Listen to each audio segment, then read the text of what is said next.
শুরুতে একটা spoiler alert, যাদের বাজেট 35K অ্যারাউন্ড 35K তাদের জন্য একটা স্মার্ট ডিল আমার হাতে রয়েছে, মানে দুর্দান্ত একটা ডিল বলতে পারেন, কারণ এরকম প্রাইস পয়েন্টে আপনি স্মার্টফোনটিতে পেয়ে যাচ্ছেন 12GB RAM 256GB স্টোরেজ। এটার প্রসেসর হিসেবে রয়েছে Qualcomm Snapdragon 7 Plus Generation 2, 64 মেগাপিক্সেলের মেইন ক্যামেরা রয়েছে 144 Hz হাই রিফ্রেশ রেটের OLED প্যানেল, এবং এর বক্স আপনি পেয়ে যাবেন 100 ওয়াটের চার্জার এবং ব্যাটারি হিসেবে থাকছে 5500 mAh এর ব্যাটারি। তো সবকিছু মিলে প্যাকেজটা কিন্তু জোস মনে হচ্ছে, রাইট? প্যাকেজটা কিসের জানেন? Realme GT Neo 5 SE। Realme GT Neo 5 SE আসলে এরকম প্রাইস পয়েন্টের জন্য লাইক 36K বা 37K বা 35K অ্যারাউন্ড এরকম আর কি, এই প্রাইস পয়েন্টের জন্য জোস একটা ডিল অবশ্যই। বাট এরকম স্পেক দিয়ে আসলে রেজাল্ট কেমন করলো সেটা জেনে তারপরে আপনি কেনার ডিসিশন নেন। অসংখ্য ধন্যবাদ আমাদের ভিডিও স্পন্সর SMS গ্যাজেটকে, তারা আমাদের কাছে এই রিভিউটি পাঠিয়েছিল, যাদের কাছে বর্তমান সময়ের প্রায় সমস্ত রকমের স্মার্টফোনগুলো অ্যাভেলেবেল রয়েছে এবং এই ধরনের ডিলগুলো একটু বেটার প্রাইসিংয়ে তাদের কাছে আসলে আছে। তো বসুন্ধরা সিটির লেভেল 5 তাদের সব পেয়ে যাবেন, ডেসক্রিপশনে সমস্ত কিছু মেনশন করা থাকলো, তাদের সাথে যোগাযোগ রাখতে পারেন। প্রাইস আরো কিছুটা কমলেও কমতে পারে। আরেকটা বিষয় হলো, আমি যে সুন্দর একটা জ্যাকেট পরে আসি না, এটা চাইলে আপনিও 10% ডিসকাউন্টে কিনতে পারেন ফেব্রি লাইফ থেকে। শুধুমাত্র এই জ্যাকেটটা না, এরকম দারুণ সব শীতের ডিল চলে আসছে সেখানে। তো জাস্ট ব্যবহার করবেন SamZone, এই কুপনটা ব্যবহার করলে আপনি 10% ডিসকাউন্ট পেয়ে যাবেন, অথবা ভিডিও ডেসক্রিপশনে সরাসরি একটা লিঙ্ক দিয়ে দিলাম, ওই লিঙ্কের থ্রুতে গিয়ে আপনি যে কোনো প্রোডাক্ট কিনলেই 10% ডিসকাউন্ট পেয়ে যাবেন। তো এই হচ্ছে Realme GT Neo 5 SE। যেমনটা দেখছেন Realme GT সিরিজের স্মার্টফোনগুলো যেমন একটা ডিজাইনে আসে আর কি, হ্যাঁ ওরকম একটা প্যাটার্ন আমরা দেখছি। রিয়ার প্যানেলটা একটু গ্রেডিয়েন্ট টাইপের আর কি, লাইট পড়লে পরে এটা বিভিন্নভাবে কালার শিফট করে, যেমনটা হয়তো বা আপনারা ভিডিও দেখে একটা আইডিয়া করতে পারছেন। একটা রেইনবো টাইপের একটা ইফেক্ট দেয়, দেখতে সুন্দর লাগছে। রিয়ার প্যানেলটা একদম ফ্রস্টেড টাইপের, যদিও এটা প্লাস্টিকে তৈরি। হঠাৎ করে দেখলে মনে হবে এটা গ্লাস, বাট এটা গ্লাস না, অবশ্যই স্ক্র্যাচ পড়তে পারে। কেসটি ব্যবহার করুন, আর এর কেসটা আসলে সুন্দর আছে, কিন্তু একদম রেগুলার যে কেস এমন না, তার থেকে বেটার। পোর্টস এন্ড বাটন প্রয়োজনীয় সবকিছু আছে, তবে 3.5mm হেডফোন জ্যাক এতে নেই। আইআর ব্লাস্টার সেন্সরটা আছে, যে জিনিসটা বেশ কাজের, অনেকেরই হয়তো এটা কাজে লেগে যাবে আর কি। বডি ফ্রেমটাও প্লাস্টিকে তৈরি। স্মার্টফোনটা খুব বেশি ভারী না, আপনি এক হাতে নিয়ে ব্যবহার করতে চাইলে করতে পারবেন, তবে হাত অবশ্যই একটু বড় সড়ো হতে হবে কিন্তু। আর খুব যে প্রিমিয়াম ফিল দেয় এমনটা না, এটা প্লাস্টিকি টাইপের ফিল পাওয়া যায় এর থেকে অবশ্যই। ভালো লাগবে এর ডিসপ্লে, কারণ এখানে 144 Hz হাই রিফ্রেশ রেটের একটা ডিসপ্লে রয়েছে, যার মধ্যে 6.74 ইঞ্চের OLED প্যানেল আর কি, ফুল HD প্লাস রেজুলেশনের। এই ডিসপ্লেটা আবার 1 বিলিয়ন কালার দেখাতে পারে, প্লাস এটার পিক ব্রাইটনেস হচ্ছে গিয়ে 1400 নিটস। তো 1400 নিটস মানে এখনকার যুগে দাঁড়িয়ে না অনেক কম মনে হতে পারে, অনেকের কাছে মনে হতে পারে ভাইরে ভাই এখন তো আমরা 4000 নিটস প্লাস প্লাস স্মার্টফোন দেখতে পাই, তো সেখানে এটা কম না, আসলে কম না, ওগুলো জাস্ট নাম্বার গেম খেলা হচ্ছে। আপনি এই স্মার্টফোনটাও ডিরেক্ট সানলাইটে ক্লিয়ারলি দেখতে পাবেন, কোনো ধরনের সমস্যা আমাদের হয় নাই। এটার পিপিআই যথেষ্ট ভালো, 451। আমি হাই রিফ্রেশ রেটের ব্যাপারটা চেক করে দেখছিলাম, ম্যাক্সিমাম সময় দেখছিলাম 144 Hz পর্যন্ত পুশ করতে পারে, কখনো কখনো একটু কম মনে হয়েছে, বাট 120 Hz এর নিচে আর কি মনে হয়নি। সো ডিসপ্লেটা ওভারঅল বেশ স্মুথ, আর রিয়েলমির ইউআইটাও মোটামুটি তো আসলে ইউজার ফ্রেন্ডলি, প্লাস এটাও বেশ স্মুথ একটা ইউআই। ডিসপ্লেটা যথেষ্ট কালারফুল, এটা একদম যে একুরেট কালার দিচ্ছে তেমনটা আমার মনে হয়নি, কালারটা একটু বাড়িয়ে দেখায় মনে হলো, একটু ভিভিড টাইপের। তবে যারা ভিডিও টিডিও দেখেন তাদের কাছে আবার এই কালার টোনটাই বেশি ভালো লেগে যাবে। ডিসপ্লেটার চিন বেজেল মোটামুটি ন্যারোই আছে, আর পাঁচল কাটারটা টপ সেন্টারে আছে, এটা মোটামুটি ছোটই বলতে পারেন। এই ডিসপ্লের তলায় কিন্তু ফিঙ্গারপ্রিন্ট স্ক্যানার রয়েছে, যা মোটামুটি ফাস্ট অ্যান্ড একুরেট। এই স্মার্টফোনটার 12256GB ভ্যারিয়েন্টের কারেন্ট প্রাইস SMS গ্যাজেটে রয়েছে 37,000 টাকা, 37K। তো 37K এর ফোনের ডিসপ্লে হিসেবে আমার কাছে কোনো রকমেরই কমপ্লেন নেই, ডিসপ্লেটা ভালো লাগছে। বাট এই ডিসপ্লেতে কোনো প্রোটেকশন আছে কিনা এই ব্যাপারটা কিন্তু ক্লিয়ার না। যদি প্রোটেকশন না থাকে তাহলে কমপ্লেন আছে, আর যদি থাকে তো ভালো। বাট আপনি যেহেতু জানেন না, আমিও জানি না, একটা গ্লাস প্রোটেক্টর আপনি ব্যবহার করুন, সেই সাজেশনে থাকবে। Alright, very good. ডিসপ্লে রেখে চলে আসছি ক্যামেরাতে।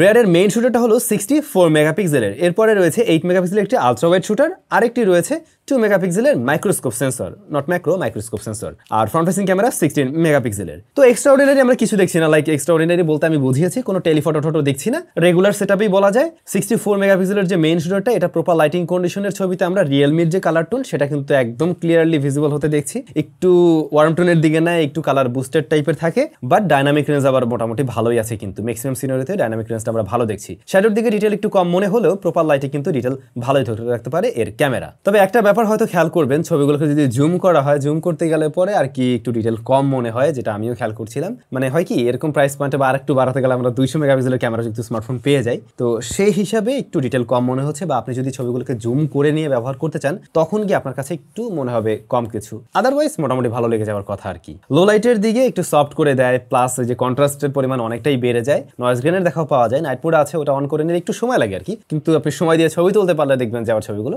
ভালোই আসছে এবং সেগুলো ব্যবহারের উপযোগী। আলট্রাওয়াইড শুটারের কালার টোনে একটু তফাৎ আমরা লক্ষ্য করছি, ইভেন ডাইনামিক রেঞ্জের কিছুটা পিছিয়ে আছে, বেশি হাইলাইট চলে আসছে, সেটা ব্যালেন্স করতে গিয়ে একটু প্যারা খায় আলট্রাওয়াইড শুটারটা। আবার লো লাইটের দিকেও ততটা ভালো ছবি আসেনি, কিন্তু একদম ঠিকঠাক লাইট দেওয়া গেলে আপনি আলট্রাওয়াইড শুটারটাও কাজে লাগাতে পারবেন। এটা এক্সট্রাঅর্ডিনারি টাইপের কিছু না, রেগুলার সেটআপে একদম। মাইক্রোস্কোপ শুটারটা অনেকের কাছেই মজার একটা বা ফানের একটা জিনিস হতে পারে, হয়তো একদম ছোট ছোট জিনিসের ছবি তুলতে পারবেন, চাইলে এটাকেও কাজে লাগাতে পারেন আর কি। কয়েকটা ছবি দেওয়া থাকলেও কেমন লাগছে জানাবেন। স্মার্টফোনের মেইন ক্যামেরায় ভিডিও রেকর্ড করা যায় সর্বোচ্চ 4K 30 FPS এ। 60 FPS টা আমার মতো অনেকেই মিস করবেন হয়তো। আর EIS আছে মোটামুটি স্টেবল আর কি ভিডিও ফুটেজ, প্লাস ওই যে এক্সপোজার ব্যালেন্স একটু ইস্যু দেখা যায়, আর একটু ভিডিওগুলো বেশি কালারফুল লাগছে আর কি, আমার কাছে একটু স্যাচুরেটেড টাইপের মনে হয়েছে। এর বাইরে ঠিকঠাক আছে ভিডিও কোয়ালিটি। ওহো, বাকি ছিল পোর্ট্রেট মুড। পোর্ট্রেট মুডটা অনেকের কাছে হয়তো ভালো লাগতে পারে। পোর্ট্রেট মুডে যে বিষয়টা আমরা লক্ষ্য করছিলাম, হিউম্যান ফেসটাকে একটু মানে সফট করে দেয় আর কি, স্কিন টোনটাও একটু স্মুথ করে দিয়ে একটু অন্যভাবে দেওয়া ট্রাই করে, দেখতে আর কি সুন্দর লাগে। ব্যাকগ্রাউন্ড ব্লাইন্ডনেসটা ভালো ছিল, ন্যাচারাল টাইপের ছিল, এবং পোর্ট্রেট মুডে দেখছিলাম এক্সপোজার ব্যালেন্সটাও ভালোভাবে করতে পারছে এই স্মার্টফোনটার। পোর্ট্রেট মুড মনে হয় ম্যাক্সিমাম মানুষের কাছে ভালো লাগতে পারে। ফ্রন্ট ফেসিং ক্যামেরাতেও আমরা সেম ব্যাপারটা লক্ষ্য করছি, অর্থাৎ স্কিন টোনটা একটু ডলে দেয়,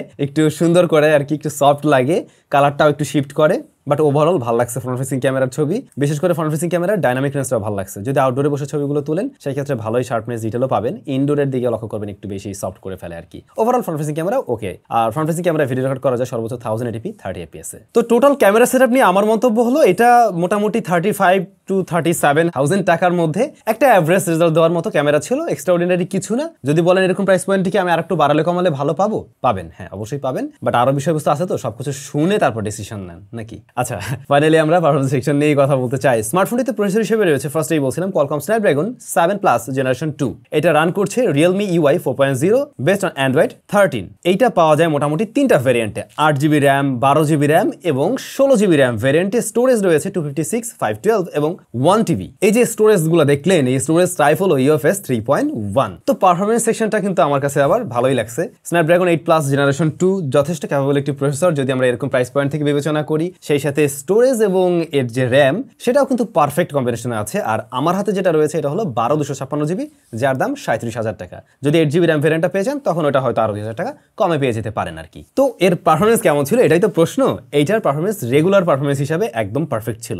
ডে টু ডে ইউজেস আপনার কাছে মনে হবে আপনি মোটামুটি হাই মিড রেঞ্জ বাজেটের একটা স্মার্টফোন চালাচ্ছেন এবং ওইটা পুশ করতে পারছে। সেই সাথে বলছিলাম হাই রিফ্রেশ রেট রয়েছে, পাশাপাশি এইটার র্যাম ম্যানেজমেন্ট ভালো পেয়েছি। অ্যাট এ টাইম আপনি বেশ কিছু অ্যাপ্লিকেশন নিয়েও কাজ করতে পারবেন, র্যামগুলোকে গুছিয়ে বেশ কিছু সময়ের জন্য ঠিকঠাকভাবে রাখতে পারে। অ্যাপ ওপেন ক্লোজ টাইম যথেষ্ট ফাস্ট ছিল। তবে যে বিষয়টা একটু অ্যানোয়িং লাগছে, এটা তো চাইনিজ ভ্যারিয়েন্টের, দ্যাটস ওয়াই এখানে প্রচুর পরিমাণে চাইনিজ ব্লোটওয়্যার পেয়েছি, যেগুলো কোনো কাজেই লাগবে না আর কি, আপনার কাছে বিরক্ত লাগবে ফার্স্টের দিকে। তবে হ্যাঁ, এগুলোকে যদি আনইনস্টল করে নেন, বেশ কিছু আনইনস্টল করা সম্ভব, তাহলে ক্লিন একটা ভাইব দিতে পারবে আর কি স্মার্টফোনটি। চাইনিজ ভ্যারিয়েন্ট হওয়া সত্ত্বেও আমরা দেখছিলাম সমস্ত অ্যাপ্লিকেশনগুলোই, অর্থাৎ বাংলাদেশের যে ধরনের অ্যাপসগুলো আমরা ইউজ করি ওই ধরনের সমস্ত অ্যাপগুলোই এখানে ইউজ করা যাবে, এবং আপনি চাইলে কিন্তু ওই যে ম্যাপ বলেন, বিকাশ বলেন, এ সমস্ত সবকিছু ব্যবহার করতে পারবেন। ভালো ছিল আরো একটা ব্যাপার, ফোনটা খুব বেশি হিট জেনারেট করে নাই। অনেক ফোনে আছে রেগুলার ইউজ হয়েছে বা হেভি ইন্টারনেট ব্যবহার করতে গেলে যে অনেক অ্যাপ আছে না যে হেভি ইন্টারনেট নেয়, সে সমস্ত অ্যাপ্লিকেশনগুলো হ্যান্ডেল করতে গিয়ে এই ফোনটা গরম হচ্ছিল না, হালকা ওয়ার্ম হচ্ছিল, মানে ওটা গরমের পর্যায়ে একদমই পড়ে না, খুব বেশি ব্যাটারিও বার্ন করছিল না। গেমিং এর প্রসঙ্গে আসলে আমরা পাবজি ট্রাই করছিলাম, একদম ম্যাক্স সেটিংসে দেখছিলাম এটার থেকে একটা বেস্ট পারফরম্যান্স দিতে পারছে স্মার্টফোনটি। ফ্রেম রেটটা স্টেবল ছিল, মাঝে মধ্যে টুকটাক একটু 1-2 করে ওঠানামা করছিল, তো এটা আহামরি কোনো ডিল ছিল না, বাট ম্যাক্স সেটিংসে দেখছিলাম এটার থেকে ভালো একটা আউটপুটেই পাওয়া সম্ভব। এবং ওই যে গেমিং টাইমেও ফোনটা খুব বেশি হিট জেনারেট করে না। হ্যাঁ, নর্মাল ইউজের তুলনায় গেমিং টাইমে কিছুটা বেশি গরম হয়, বাট পারফরমেন্স ড্রপ করেনি কখনোই। এর বাইরেও বেশ কিছু গেম আমরা প্লে করি, এখানে প্রত্যেকটা গেমে থেকে একদম আশানুরূপ রেজাল্ট পেয়েছি। এখন আপনার এক্সপেকটেশন যদি হয়ে যায় 40,000 টাকা বাজেটের স্মার্টফোনের মতো, তাহলে কিন্তু একটু কম মনে হবে, কারণ রাইট নাও 40,000 টাকাতে আবার এই সমস্ত ডিল চলে আসছে, যে ফোনগুলোতে কিনা আবার Snapdragon 8 Plus Generation 1 পাওয়া যায়। তো বাজেট যদি বেশি থাকে তাহলে এটার জন্য ওয়েট করেন, এটার ভিডিওটাও খুব শীঘ্রই পাবেন আর কি। আইকুর স্মার্টফোন Ico Neo 8। এনিওয়ে, 35 থেকে 37,000 টাকা বাজেটের স্মার্টফোন অনুযায়ী এটার গেমিং পারফরমেন্স ভালো ছিল, রেগুলার পারফরমেন্স নিয়ে আমি সন্তুষ্ট আছি। আই হোপ আপনারাও সন্তুষ্ট থাকবেন। স্মার্টফোনটিতে ব্যাটারি রয়েছে 5500 mAh এর ব্যাটারি, এবং এটার বক্স আপনি পেয়ে যাবেন 100 ওয়াটের চার্জার। দুর্দান্ত কম্বো, দ্রুত চার্জ হবে, এবং এটার ব্যাকআপও যথেষ্ট ভালো ছিল। 144 হার্জ অন রেখেও স্মার্টফোনটি ইজিলি আপনি একদিন চালাতে পারবেন। এখানে 500 mAh বেশিই আছে বর্তমান সময়ের স্ট্যান্ডার্ডের তুলনায়, রাইট? আর যদি একটু মানে রেগুলার টাইপের বেসিক টাইপের ইউজার হয়ে থাকেন, দেখবেন দিন শেষে গিয়ে একদম 25% মতো চার্জ অবশিষ্ট আছে এই ডিভাইসে। স্পিকার ছিল স্টেরিও, যদিও লাউডনেস এইটাতে একটু বেশি, এটা তুলনামূলকভাবে একটু কম, বাট ওভারঅল একটা ভালো সাউন্ডই দিতে পারে কিন্তু এই ডিভাইস। আর এয়ারপিসের সাউন্ড আবার ঠিকঠাক ছিল, নেটওয়ার্ক রিসেপশন জনিত প্রবলেম পাওয়া যায়নি, প্রয়োজনীয় সেন্সরসগুলো আছে। তো সব মিলে না এই প্যাকেজটা আমার কাছে এরকম প্রাইস পয়েন্ট থেকে বেশ ভালো একটা ডিল মনে হয়েছে Realme GT Neo 5 SE। যদি এর ছোট ভাইকে অর্থাৎ 8GB RAM ভ্যারিয়েন্ট আপনারা 35K এর আশেপাশে পেয়ে যান তাহলে ওটাও একটা ভালো ডিল। 35K অ্যারাউন্ড 35K তে আরো অনেক ডিভাইসের সাথে কম্পেয়ার করতে গেলে, আবার যদি একটু বাড়িয়ে নেন তাহলে 4GB RAM বেশি পেয়ে যাচ্ছেন, আর শেষে তো ওভারঅল পারফরম্যান্স একটু এগিয়ে থাকছে। এই এখন হ্যাঁ, কমতি কি নাই, কমতি তো অবশ্যই আছে। এরকম প্রাইস পয়েন্ট থেকে আমি যদি বলি ক্যামেরাতে আরেকটু ইমপ্রুভমেন্টের সুযোগ ছিল। তো এই ডিভাইসগুলোতে আসলে ওই জায়গাটা যদি পুষিয়ে দেওয়া হতো না তাহলে আর কমপ্লেন করার জায়গা হয়তো আমরা ওইভাবে খুঁজে দেখতাম না বা পেতাম না। আপনাদের কাছে এই ডিলটা কেমন লাগছে অবশ্যই কমেন্ট করে জানাবেন, কারা কারা কিনছেন সেটাও কমেন্ট করে জানাতে পারেন। আর খুব শীঘ্রই এটার ভিডিও আসছে। ভালো থাকুন, অনেক বেশি ভালো। টাটা।